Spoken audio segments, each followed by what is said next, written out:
Igbo Ruo edozie ala Igbo. Igbo Ruo edozie ala Igbo. Igbo Ruo na-edo n'ịhụnanya ala Igbo adị mma. Ndị be anyị ekele m ụnụ.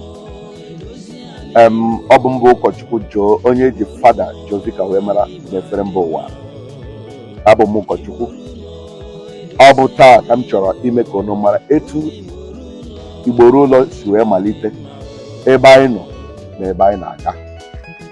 Ọ bụrụ na taa abụghị mbụ ka ịhụta ihe gbasara ọgbakọ a, mgbe akọ ntị ka wee dere nkoto o si dere. Igbo Ruo malitere n'ọnwa Maachị 2023, Maachị 20, 2023 bụkwa n'ụbọchị a mụrụ m. Onye chọpụtara Igbo Ruo bụ ụkọchukwu Joe Eze, nke mụwa bụ mụwa na-ekwu okwu ugbu a. Enwere m onye president, deputy president na-eso m dịka mụwa president general for now. Mgbe ọ ga-eme election, aga m hand over to the next person kwesịrị the general. Mana o nwere m onye na-esore m bụ Chief Gabriel Ani, my deputy president general. Igbo Ruo nwere moto, amụta ya bụ Uniting the Igbos, Developing ala Igbo. Anyị nwere MSAD objective. MSAD objective anyị bụ ịhụ na anyị nwere ike eweta ndị mmadụ, sensitize the people to come and develop ala Igbo. Ala Igbo wee bụrụ the Catalonian of Africa.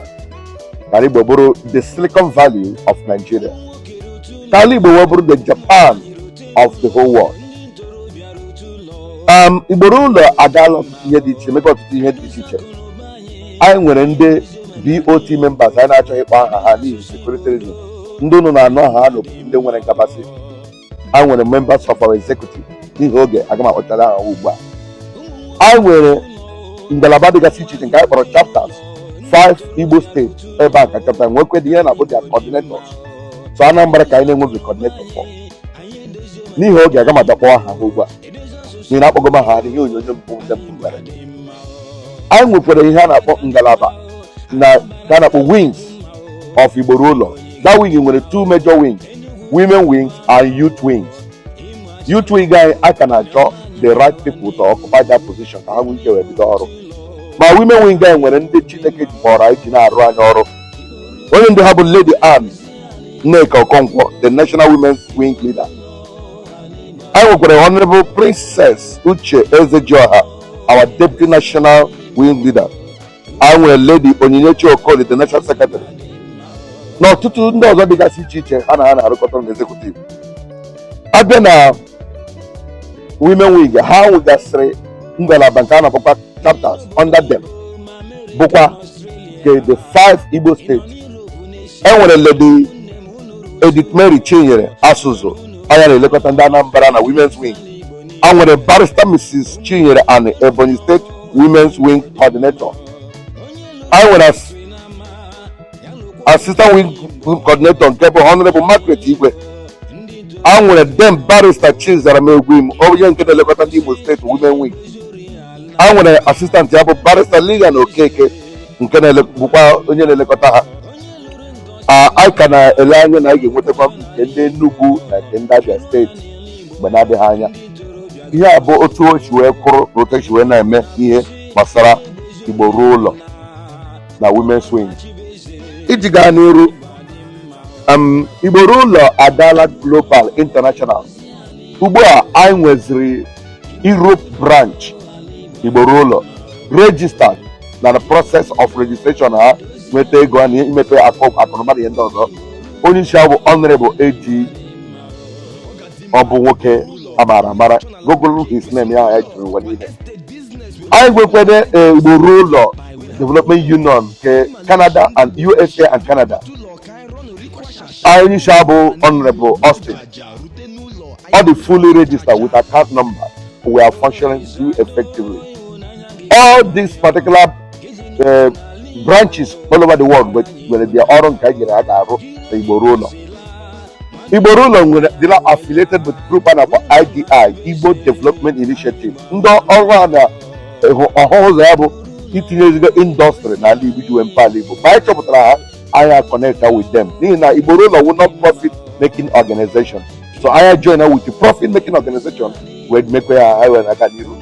mana dịka anyị na-ele ha anya na anyị echekwa echiche onwe nke anyị ga-ahụ na enwere vision ndị anyị nwere bụ gbasara imepe indọstrị gasị.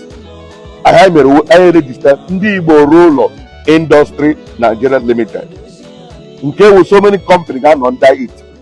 Anyị nwere the incorporation anyị enwego shareholders ya. Ọ bụrụ ịchọkwara isoro na ndị shareholder ị nwekwara ohere ka bịa ka mụ na gị kpaa ya. Anyị na-ekwu ya na social media dị na ọwụ public liability company kama ọ kwesịrị ịma ihe m na-akọwa. Ịchaatị m gị bịa zụrụ shia nke gị. Ụgbọ aghara na many people ụfọdụ na-ajụ m kedu ihe unu na-eme. Ihe a bụ ihe anyị na-eme underground. Anyị abụghị ndị oke ime mkpone na social media. Tutu m aga n'iru, ọ bụ na taa bụ mbụ ka ị na-ahụta m ihe onyonyo, biko jisi tinye aka na share button na-esonye anyị anyị na-eme. Oge m ji na-eme ihe ịhụ na uhuruchi awadatawala ma aga m emerịrị ya n'ihi na ihe a dị m mkpa na mmepụrụ ya. Iji na-aga n'iru, Igbo Ruo Ụlọ nwekwara Asia branch, all African countries branch. Anyị nwekwara other branches bụ nke branch nke ndị Igbo Ruo Ụlọ ha nọkwa na-agba mbọ na-amalite n'aka. Anyị nwekwara Australia, ihe a bụ Igbo Ruo Ụlọ branches nke anyị nwegasịrị international. They are all in the process of registering it and they are having their headquarters in different places. Ihe ga-eme ka ụnụ mara ọ nwere ihe ndị a niile dịka influence. Ihe a bụ ihe ndị m chọrọ ka ụnụ maragodo ugbu a ihe gbasara Igbo Ruo Ụlọ. N'ihi oge anyị ihe onyonyo a chọrọ m ka ọ dị ọtụtụ ogologo, m ga-ejidegodi ya ebe a ma na-arịọ onye ọbụla tinye na ya aka, tinye aka. Anyị na-aga ebe anyị na-aga. Our industry anyị mepere na-eleba anya ihe gbasara ụmụnne anyị ime cassava processing industry. Ọ nọ na-aga. That cassava ga na-ewepụta starch, na-ewepụta nri ụmụ anụmanụ, na-ewepụta flour, na-ewepụta garị. Ọhịa nọ n'elu ugbu a. N'ịgakwa n'iru, ndị IDI nwekwara ụmụnne anyị ndị anyị chọpụtagasịrị nwere talent. Ọ bụrụ na ị bụ onye Igbo ị nwere talent, ị na-achọpụta ihe, kpọtụrụ anyị ka anyị ike wee gbaa gị n'ihu akwụkwọ ka ha na-ewezi wee bịa. Anyị nwere ndị grupu ga-aga akpọbata ha, mee gị interview gị na ha wee chịkọ aka ọnụ iwe bido manufacture ihe anyị na-arụ in commercial quantity. Ya bara ala Igbo uru bakwara ngụwa uru, mana nkwa ị ga-ekwe ahụ na kọmpanị ahụ ga-anọ n'ala Igbo. Ọ na ga-anọ n'ala Igbo, anyị na-aga enwe mmekọ. Ụnụ nwanne nke ga-eme ihe plastik ya mgbe na-adịghị anya ụnụ ga-anụ ozi anyị ndị na-arụ jenaretọ na-enweghị fuel na ụzọ mgbe na-adịghị ụnụ ga-anụkwa olu anyị. Ọ dị ọtụtụ ihe ndị anyị bụ na-abịa. Igbo Ruo Ụlọ chiri anyị jiri eju gbara abara. Anyị nwere eji nwee mfọ, ụjọ anaghị atụ anyị. Anyị enweghị mmanya, anyị enweghị ụjọ. Igbo Ruo Ụlọ edozi ala Igbo. Igbo Ruo Ụlọ edozi ala Igbo. Igbo Ruo Ụlọ n'udo na enwere anya ala Igbo ndị be anyị ga-emesịa m.